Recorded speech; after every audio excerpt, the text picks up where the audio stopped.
Baik anak-anak, assalamualaikum warahmatullahi wabarakatuh.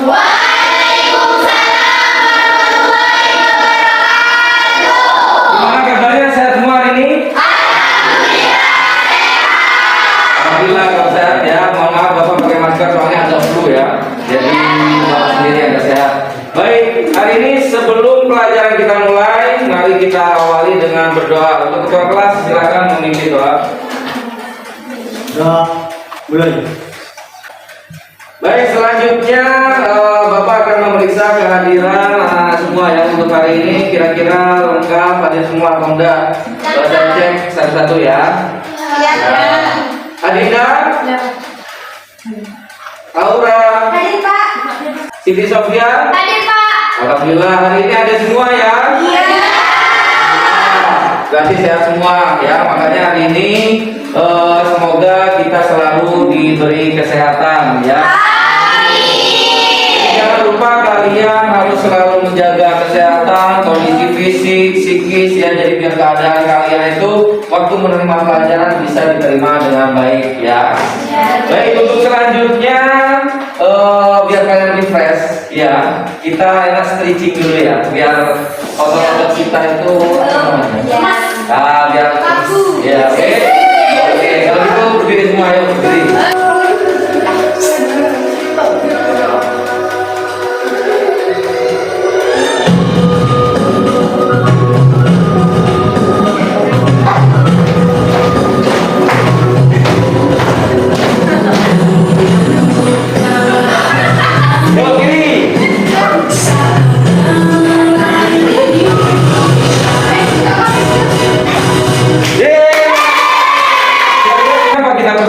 Mempelajari tentang perawatan pasien meninggal dunia. Ada yang tahu? Terjadi infeksi pada Agar tidak terjadi infeksi kepada pasien. Yang lain? Ada yang tahu? Agar kita tahu tindakan yang harus dilakukan. Ya, agar kita tahu tindakan yang harus dilakukan. Jadi tujuannya sebenarnya kita harus tahu kenapa ya, karena kita harus tahu tindakan apa saja setelah pasien itu dinyatakan. Jadi untuk ada pasien meninggal dunia kan kita tidak mungkin yang membiarkan dia begitu saja ya. Jadi harus tahu perawatan yang tepat pasien itu infeksius atau non infeksius ya. Itu juga akan berbeda ya. Baik, untuk selanjutnya kalian harus tetap semangat dalam melakukan praktek atau materi hari ini ya. Baik, sebelumnya ada yang ditanyakan? Tidak. Tidak ada? Ya, kalau tidak ada yang ditanyakan, nanti ada beberapa penilaian yang akan Bapak lakukan ya. Jadi nanti ada post-test, kemudian di akhir kegiatan juga kita ada prakteknya. Baik anak-anak, untuk selanjutnya Bapak akan membagikan atau akan menayangkan video tentang meninggal dunia ataupun pasien ketika meninggal dunia itu apa saja yang berubah di dalam tubuhnya atau organ-organnya ya. Jadi nanti anak-anak bisa melihat videonya, kemudian silakan dianalisa per kelompok ya. Jadi proses meninggal dunia itu seperti apa nanti bisa kalian lihat tayangan yang akan Bapak tayangkan. Bahwa perkembangan termasuk manusia. Tapi setelah kamu mati, jangan lupa like dan share video ini ke teman-teman kamu dan sahabat. Baik ya, kalian sudah paham semua ya? Ya, jadi begitu meninggal dunia ya, manusia meninggal dunia prosesnya seperti itu. Baik, di sini Bapak akan akan membagi kalian ke dalam beberapa kelompok ya. Jadi kita dibagi dalam beberapa kelompok. Kalian sudah memposisikan nanti ada 4 kelompok, kelompok 1, 2, 3, dan 4 ya. Kemudian Bapak akan memberikan LKPD atau lembar kerja kepada tiap kelompok. Kemudian kalian kerjakan dan analisislah materi ataupun tugas yang saya berikan ya. Kemudian nanti kalian setelah selesai kalian bisa berpresentasikan.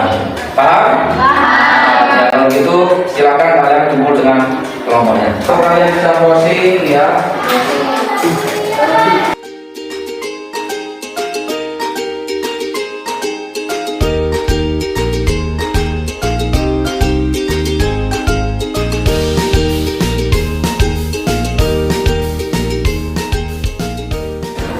Oke, anak-anak udah selesai semua?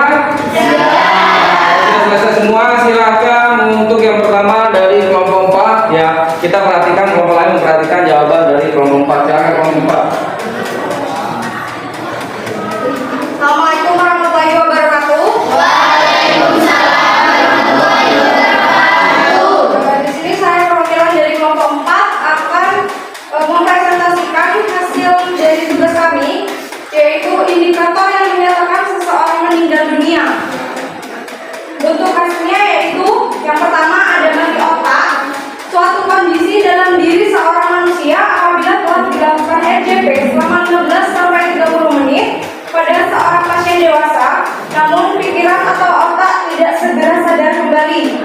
Ada 3 macam mati otak, yaitu mati korteks, mati batang otak, dan mati seluruh otak. Yang kedua ada mati jantung, suatu kondisi dalam diri seorang manusia jika jantung tetap tidak berdetak meskipun telah dilakukan RJP selama 30 menit setelah terapi optimal. Yang ketiga ada koma atau ambang kematian atau dying, suatu kondisi dalam diri seorang manusia apabila tidak ada reaksi terhadap perasaan apapun, akan tetapi reseptor tubuh masih berfungsi baik. Saat koma, pasien masih bisa mendengar, merasakan perabaan, dan lain-lain. Itu hasil dari pencarian kami kelompok 4. Mohon maaf apabila ada salah kata. Wabillahi taufiq wal hidayah. Wassalamualaikum warahmatullahi wabarakatuh. Baik ya, itu sudah disampaikan oleh kelompok 4. Ada yang ditanyakan? Sudah jelas? Kalau sudah jelas, kita lanjut ke kelompok 3. Silakan untuk kelompok 3. Assalamualaikum warahmatullahi wabarakatuh. Waalaikumsalam warahmatullahi wabarakatuh. Kami dari kelompok 3 akan menjelaskan hasil diskusi kami. Bagaimana pasien dapat dinyatakan meninggal dunia oleh orang awam? Tidak terasa denyut nadi, nafas terhenti, tidak ada ketegangan otot, adanya pelepasan kotoran dari usus dan kandung kemih, kelopak mata tertutup sebagian, tidak ada respon terhadap nyeri, misalnya ketika dicubit, mata tidak memberikan reaksi pola cahaya, pada cahaya, suhu tubuh menurun, warna kulit menjadi lebih gelap.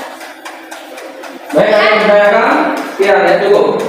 Ada lagi yang ditanyakan? Sekian hasil diskusi dari kami. Wassalamualaikum warahmatullahi wabarakatuh. Waalaikumsalam. Baik ya anak-anak ya, tadi kalian sudah saya kasih tugas, kemudian kalian sudah mencari dan mengidentifikasi masalah yang saya berikan. Untuk selanjutnya saya akan menjelaskan materi hari ini ya. Jadi di sini kita materinya perawatan atau klien pasien meninggal dunia. Jadi tujuannya seperti yang saya sampaikan tadi. Jadi kita sebagai perawat tenaga medis kita tahu tindakan yang perlu kita lakukan setelah pasien dinyatakan meninggal dunia. Ya.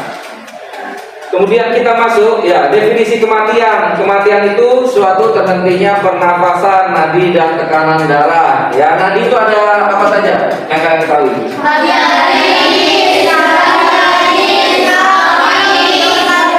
Ya, banyak ya, ada dorsal, kemudian ada fasia, kemudian ada juga yang biasanya kalian cek itu nadi apa? Kalau dia dinyatakan mati, yang paling banter nadinya nadi apa? Mana? Leher ya. Jadi di sini itu kalau kalian raba ya itu sangat keras ya. Jadi kalau memeriksa kita pasien dia dinyatakan meninggal atau tidak, yang paling keras yang paling kita cek gampang tuh nadi parasi. Ya kalau sini kadang-kadang lemah. Ya radialis radialis ada lemah. Kemudian di sini juga kematian itu terhentinya fungsi jantung dan paru secara menetap, kemudian terhentinya kerja otak secara menetap. Kemudian kita lanjut, di sini ada beberapa batasan ya untuk kematian. Ada mati klinis, ya, henti nafas ditambah henti jantung. Kemudian di sini ada mati biologis ya. Jadi di sini ini apabila tidak dilakukan resusitasi jantung RJP atau jika upaya resusitasi dihentikan ya. Jadi mati biologis itu biasanya kita lakukan RJP dulu. Ada yang pernah melakukan RJP? Belum pernah. Kelas 12 belum pernah ya? Tahu, tapi pernah lihat? Gimana caranya? Indonesia. Ya, ditekan di bagian mana? Sini. Ini. Gimana? Ya, untuk RJP ya, resusitasi jantung paru ya, itu dilakukan di sternum ya. Kalian tahu sternum? Nah, sternum itu yang kita ulang ini. Ya, ke sini ya. Ini yang ditekan ya. Kemudian nanti ada beberapa tindakannya juga ditekan. Kemudian kita memberikan bantuan nafas ya. Jadi kemudian untuk penekanannya juga itu ada tekanannya ya. Kalau dia 5-6 cm. Kalian jangan terlalu dalam juga. Bukan kita orang pasti malah meninggal ya. Dia melakukan nafas. Nah, kemudian juga patah ya sininya. Kemudian disesuaikan juga kalau pasiennya dia kecil ya tekanannya juga disesuaikan. Ya kalau pasiennya besar juga disesuaikan. Ya kalau dulu saya pernah lihat itu waktu dokter melakukan tindakan RJP untuk bayi. Ya bayi juga beda bukan diginikan. Ya. Nah, pakai ini. Nah, dia. Ya mereka itu pakai jari ya. Saya dulu waktu praktek saya juga kaget ngapain dokter ditekan ini ya. Ternyata dia melakukan RJP hanya ditekan karena kalau bayi kan lemah ya, masih kecil, masih empuk, jadi dia melakukannya seperti ini. Ya, jadi makanya banyak orang itu sebenarnya yang bisa kita selamatkan. Ya banyak orang kan jatuh dari kamar mandi kemudian dia meninggal dan yang lainnya. Ya, sebenarnya banyak orang yang bisa kita selamatkan kalau kita bisa melakukan tindakan RJP.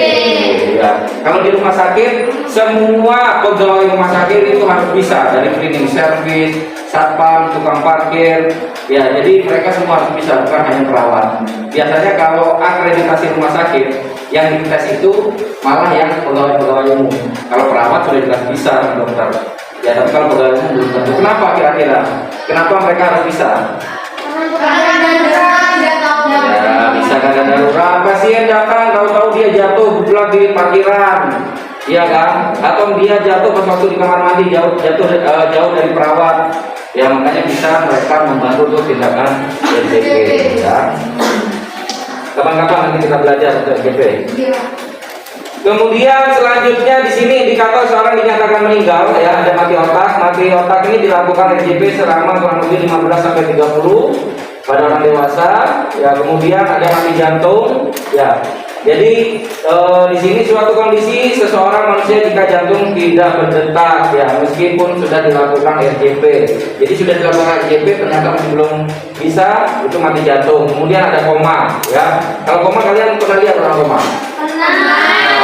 Orang koma itu sebenarnya dia masih bisa merasakan ya, dia bisa mendengar, bisa meraba. Ya makanya kalau seandainya kalian nanti praktek ataupun bekerja di rumah sakit pas di ruang ICU ya biasanya mereka yang koma-koma ya ICU mereka itu masih bisa mendengar merasakan cuma mereka sudah tidak bisa bergerak ya tidak bisa mengungkapkan. Makanya kan banyak kasus ya, dulu ada kasus itu perawat mencabutin pasien ya karena mereka disangkanya mungkin pasiennya cantik ya, meskipun dia koma pasiennya cantik, jadi begitu dia sadar akhirnya dia melaporkan. Ya begitu dia sembuh dia melaporkan misalkan asusila. Ya makanya pasien-pasien koma itu mereka masih bisa mendengar. Makanya kita sebagai perawat kenapa kalau melakukan tindakan antigen ya ke pasien harus menyampaikan, selamat pagi Bapak, saya perwakilan, saya akan melakukan tindakan gini-gini. Mereka itu masih mendengar sebenarnya, tapi tidak bisa merespon. Ya itu koma. Tidak ada reaksi kalau koma. Kemudian kita lanjut ya, ini ada beberapa perubahan tubuh. Algor mortis ya, penurunan suhu jenazah. Ada livor, rigor, ada rekomposisi. Kita jelaskan satu-satu. Kalau algor ya, jadi di sini dia untuk pasien meninggal dunia ya, ataupun dia menjelang meninggal dunia, dia akan mengalami penurunan suhu. Ya, jadi kalau kalian lihat biasanya dia dalam wajah bentuknya seperti apa?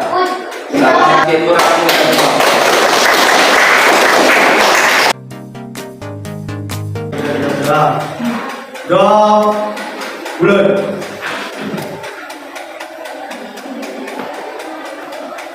Besar, beri salam.